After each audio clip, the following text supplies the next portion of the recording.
Hello everybody, it's Jake here. In today's tutorial, we are going to go over different types of views and final features you can add onto your part. First, let's start off by opening the part that we have been working with. This is the part that you see right in front of you over here, and this part has 3 different slots and a hole directly in the center of it. Right now, we are going to work on extruding because so far we have cut out holes and we have cut out slots, however we have not added anything onto the part. So right now we're going to work on extruding a cylindrical piece onto our model. To do this, I am actually going to use a different side of the object because so far everything's been on either the top or the bottom or the side. Right now we're going to work on the right side view. To do this, we're going to go to the right plane, click View, Normal to, and then I'm actually just going to zoom in. So remember, to zoom in, you can use your scroll wheel. That's how I do it. So I scroll inward, or you could also pinch if you're using a trackpad or touch screen. You can also pinch to zoom in or out. So at first, we're going to start off by creating our center point. Now you'll notice that we already have a center because we're directly in the center right now, which is awesome.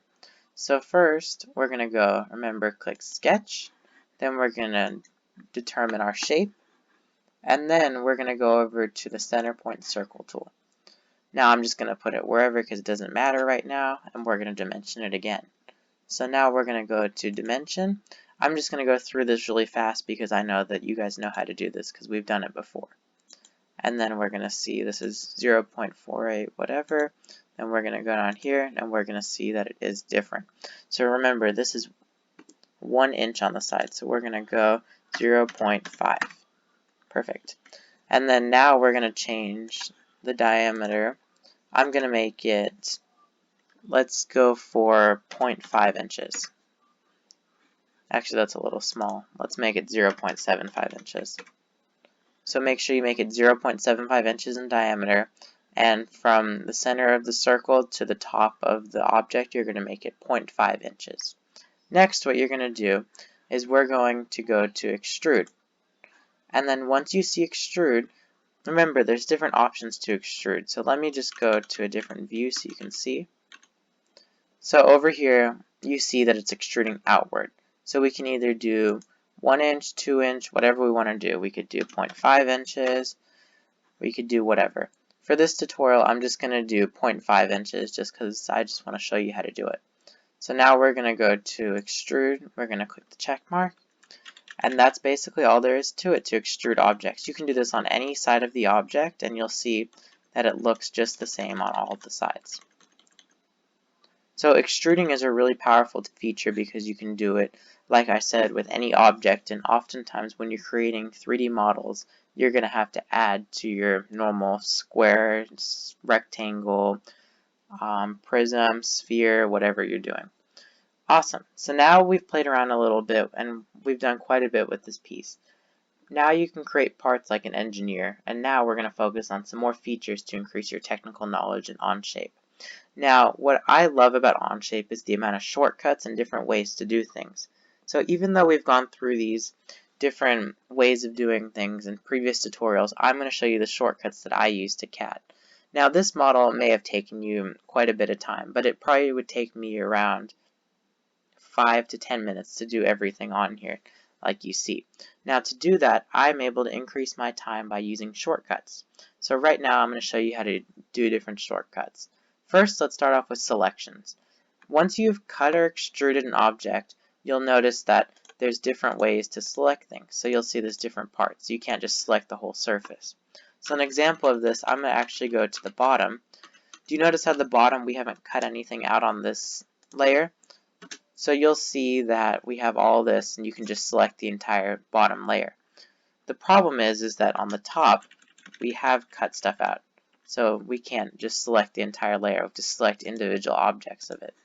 So now I'm going to show you how to make selections. So to make selections, you're going to use your left mouse button and select different faces of the parts of your drawing. By using the left mouse button, you can either make multiple selections at the same time, or you can make just a single selection. So to make a single selection, you're just going to click on it, but if you want to make more selections, you can click on all the other parts. Now you may be asking yourself, what happens if I click on something by mistake and I want to get rid of it? That's not a problem. To get rid of a selection, you're going to hold down the Shift button and click on the part again. And then you can get rid of it. But let's say that you selected all these items and you just want to clear your selections. To clear your selections, you can either press in the white space, which remember is the white part around here. So click in the white space and it'll deselect, or I'm just going to select these again to show you. You can just select the space bar. If you click the space bar, then it'll clear everything. So that's a really handy tool, and I happen to use the space bar because it is faster, in my opinion. So now that we've gone over how to make selections, we already went over how to rotate an object in Onshape by clicking and holding with the right mouse button. But I'm going to go through the details of it and why it's important to do this correctly. Now you'll notice that if I click and hold the right mouse button, it rotates on a different origin. So if I want to rotate from the center, I need to make sure to click and hold the right mouse from the center.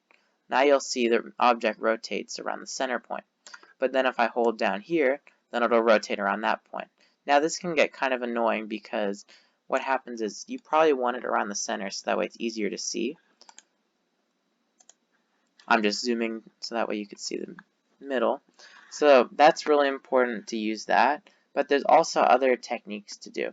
So if you want to rotate an object, what I like to do is you can do the arrow keys. So you'll notice that on your computer's laptop or the keyboard, you'll notice how there's up, down, left, and right arrow keys. If you go down, then it'll move the part up. If you go up, then it'll move the part down. And then you can go left and right as well. This is really helpful because you can easily see everything, and it's a little more precise than it is to use the right mouse click and hold method. So this is really cool, and then as always there's also the option to use a 3D CAD mouse, which is what I tend to use, but that's not required because that does cost money. So to zoom in or out of an object, you can either, like I said before in this video, pinch on your touchscreen, computer, tablet, or phone, or you can use your trackpad to pinch or to move in or out. Or you can use your mouse and scroll wheel, which is what I use because I believe it's the fastest method. So you can scroll in by moving the wheel up, or you can scroll out by moving the wheel down. That's really important, and you can do that. Now another unique thing is how to pan an object. So to panning is where you can go and you basically move a part from left to right, up or down, whatever, when you're on a single view. So right now we're seeing the top view of the object. So to pan, there's a couple ways to do this. So for those of you who have a 3-button mouse, and a 3-button mouse is you have a left click, a right click, and then you also have the scrolling wheel in the center that you can actually click down on. So with a 3-button mouse, you can click down on the scrolling wheel, but remember, don't move the scrolling wheel, just click down on it. So click down, and then you can actually move left or right or up and down. This is helpful because you can reposition yourself. So you might zoom in here, but then you want to move the part where it's up. So then you can just click down and then just move up. If you don't have a 3-button mouse like I do, then you can also do the same thing by clicking the control button on your keyboard and then using your right click to hold down and move. So remember, you hold down on the right clicking button on your mouse and then you hold down on control at the same time and you can move it. This is a really useful method if you decide that you want to pan on a certain part. So this creates a pan view.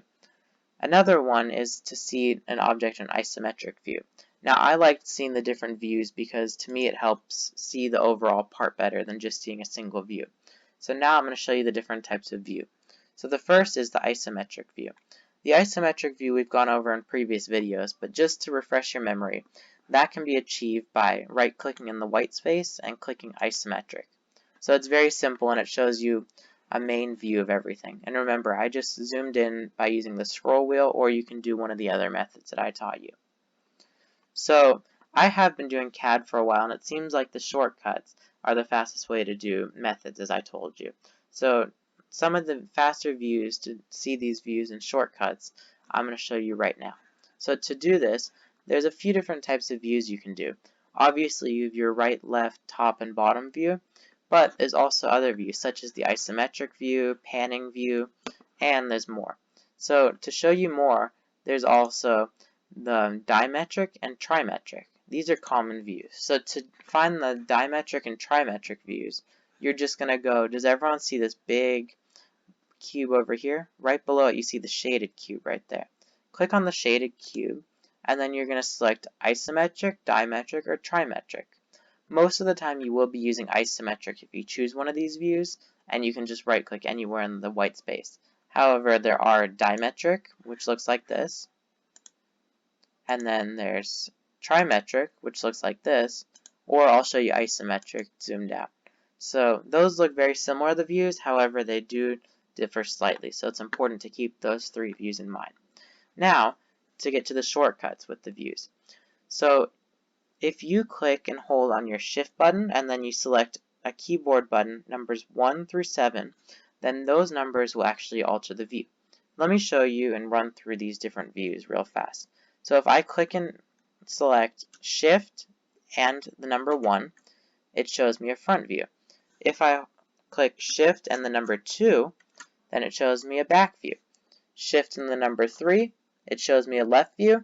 Shift and the number 4, it shows me a right view. Shift and the number 5, it shows me a top view. Shift and the number 6, it shows me a bottom view. And shift and the number 7, it shows me an isometric view.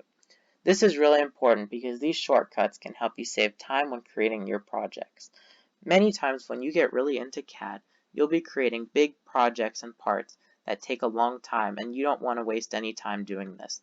So to make yourself faster, you can learn these keyboard shortcuts.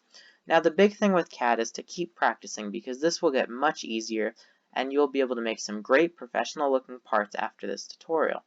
The next assignment is going to be really fun but a challenging one. So feel free to practice, and I encourage you to practice. We are done with this part for now, so feel free to add to it, play around in Onshape, and do whatever you want with it. But please remember to turn it in before you alter the part. Thanks everyone, I hope you have a great day.